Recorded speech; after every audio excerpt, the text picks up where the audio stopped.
Hey everyone, this is, I believe, episode 6 that I'm recording for men in the playlist for the boys. Before we get started, I just want to be clear that this is for men who are experiencing big emotions, emotions they can't really understand or name. They're struggling, or maybe they're having some anger either during or after divorce. I get comments all the time from men who are loving life after divorce, and I am super happy for them. But if that is you, this episode's probably not for you. It's just not going to resonate. And if you are a woman who is supporting a man in this situation, maybe it's even your ex-husband, this definitely could resonate and be helpful. Even somebody who just is supporting a friend or a loved one. But we're really going to focus in on the emotions and why men really sometimes, not always, struggle after divorce. And because they are less likely statistically to go out and seek out help, this is being created to support them in a different way. So please feel free to share it with someone if you know somebody who might benefit from this. Before we get going, I want to just do a little practice, something I do in the work I do with men and women. We're going to just kind of notice in our body if we're holding anything. So first, just kind of notice where your jaw is right now and how it's feeling. Just notice. If it is tight, you probably didn't realize it before I said that. Now just notice your shoulders. Notice if there's a hum in your chest, the low kind. Maybe it's been there for a while.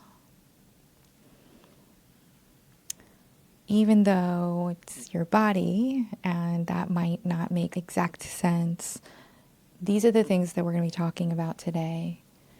Not just anger, but how we're holding the anger in our body.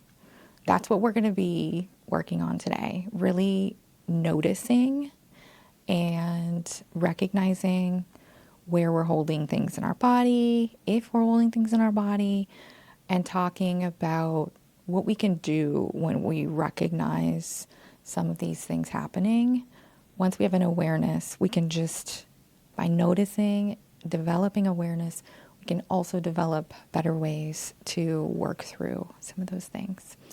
We are not talking about your reasonable anger, and we're not talking about the anger that you could justify if someone asked about it. Talking about another kind of anger. This is the one that sits in your chest at the grocery store. The flash of rage at a driver who didn't really do anything that bad that you haven't done on a rush day. The flatness that's one wrong comment away from breaking you. If you're divorced or separating or on the other side of a long marriage that ended in any direction, you may know exactly what I'm describing. So welcome to Pulling Threads. I'm Leslie, and this is For the Boys, episode 6. If you've been with me through this playlist, you may have noticed that I have not until now used the word anger out loud. I held it on purpose. I wanted to earn the right to talk to you about it before I named it, because the anger is the place where most men in your demographic get stuck, if they get stuck after a divorce. And most of the people who talk to you about it just tell you to manage it, tame it, apologize for it, which is exactly the advice that makes the anger dig in deeper. And I'm not going to do that. I'm also not going to tell you that you don't have a right to be angry. I'm going to do something else. And it's a load-bearing line of this entire episode, so please listen closely. I want to acknowledge one thing before I tell you what I'm going to do. I want to name something very specific. For many of you, the anger didn't begin gradually. It began on a specific day, the day she told you she was leaving. The day you sat across from your wife, maybe of 15, 20, 30 years, and watched her say something calm and final and realized in real time that you had not seen it coming, or that you had seen pieces of it and it had not all added up yet, or that you had heard her say it for years and had filed it as something she would get over. If that is your story, if part of what is fueling the rage is the dissonance of being blindsided by something many of you now suspect you probably should have seen, I want you to know that I see you and that that experience is its own episode. It's the next one. Today is about what to do with the anger that arrived after she told you. Next week is about why so many of you didn't see it coming. We're going to get into that as much as you want to. Even if she was telling you she was going to leave, many of you didn't think it would actually happen. Both of these episodes belong to you, so stay with me through this first one. And I want to say first that the anger is not really the problem. The anger is like the report or the symptom. Your body is producing a steady output of rage or irritability and contained heat. And the report is, the report that's coming out of that is not, this is a dangerous man. The report is filing something underneath, is not being allowed to speak. Meaning you're not being allowed to really say how you feel and what you're thinking. So the anger is not the noise. Think of it as a signal. And until you can read what it's signaling, there's no amount of working out, no amount of cold plunging, no amount of working late, breathing exercises that are going to make it dissolve. It'll keep coming back in slightly different costumes because your body is doing its job. And the job is to deliver a message that maybe you haven't yet picked up. So let me tell you what the message is.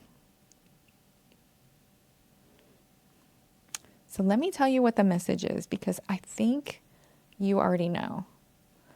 Underneath male divorce anger in nearly every man that I have worked with or watched go through this are four things: grief, fear, shame, and longing. The anger is what those four feel like when they have nowhere to go. I want to walk you through each one slowly because one of them is probably the door for you and the other three may not be. But the door is going to help you recognize what's going on inside, and it's going to recognize itself when it shows up. So just listen. We're going to start with grief because something very real is gone and has been lost.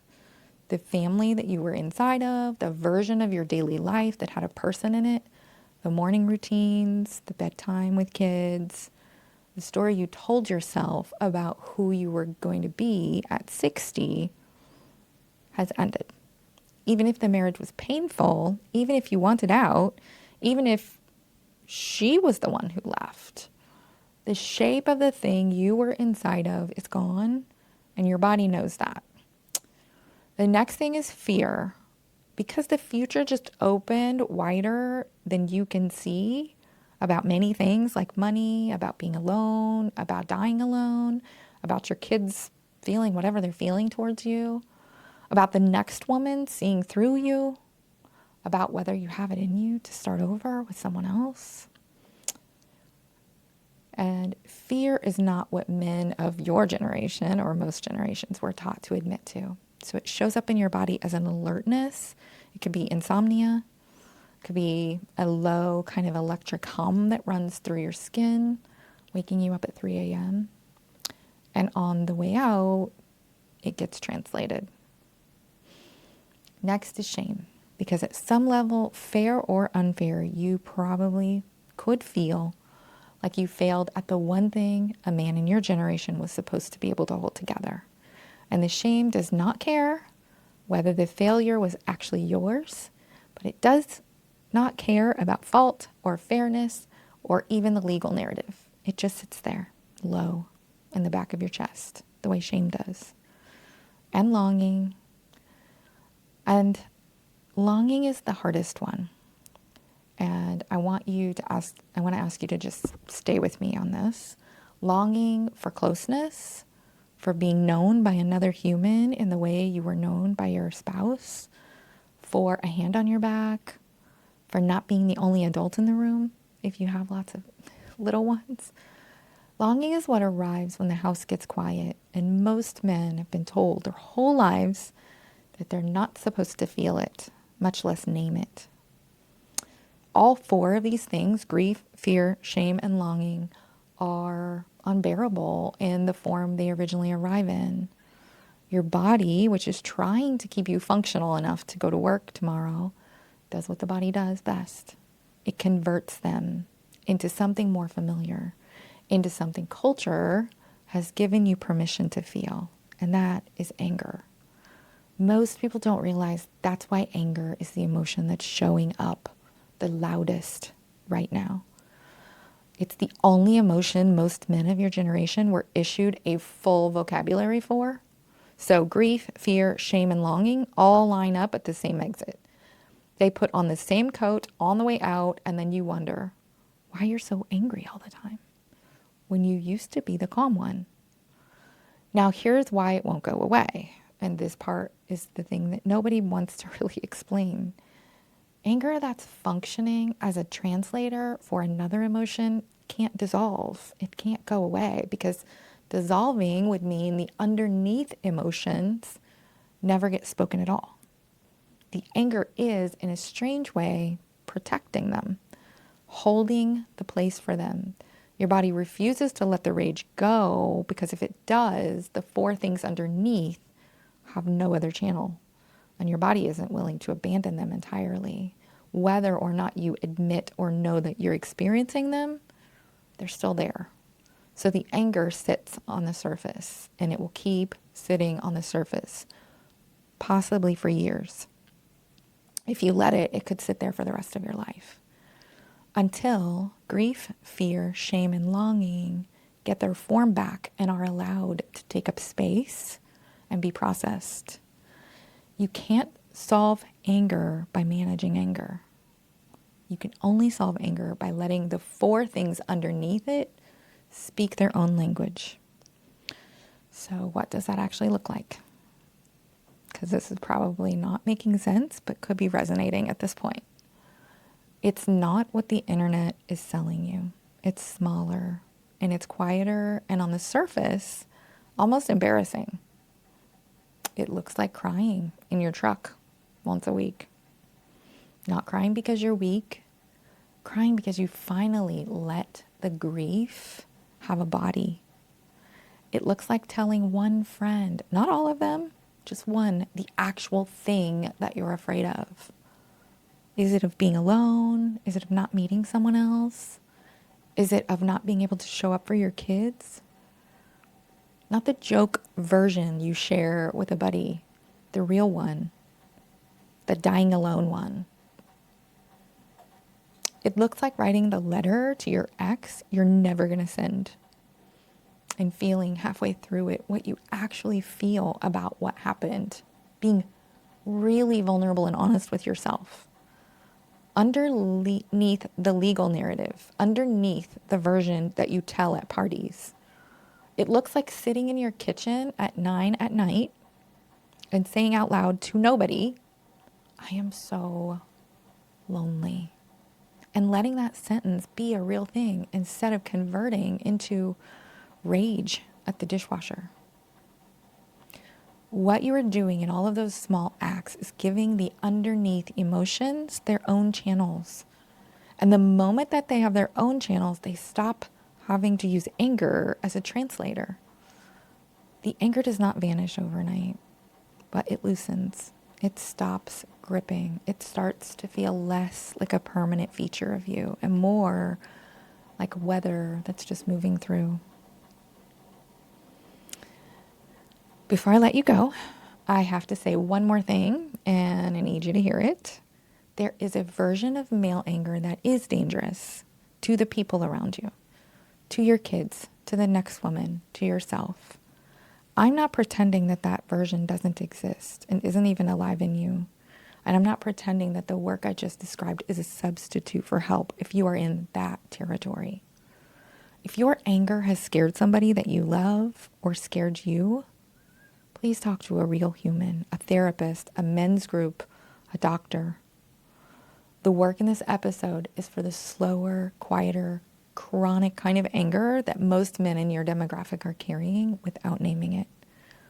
Both kinds need attention. They just need slightly different kinds of attention. For the man listening to this who has been told to manage his anger and felt somewhere in his body that the advice was missing something, it was. The thing it was missing is everything that you're not yet allowing yourself to feel. Your anger is doing exactly what an unused nervous system does when 4 other emotions show up at the door and they find out that the exit is locked. It's not a character flaw. It's not who you are. It's a translator working overtime.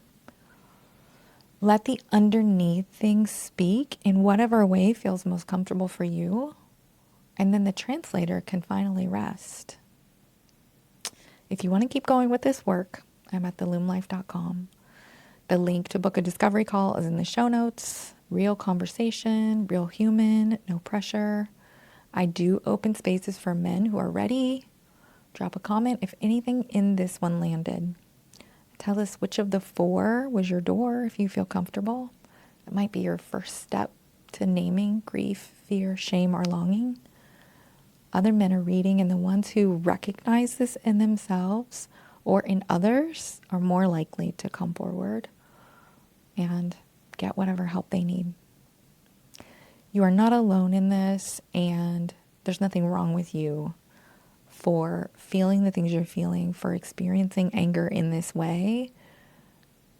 Men were not often taught to deal with these other emotions or even face them. So I hope this resonated and helps with someone out there. For now, take care. I'll see you next week.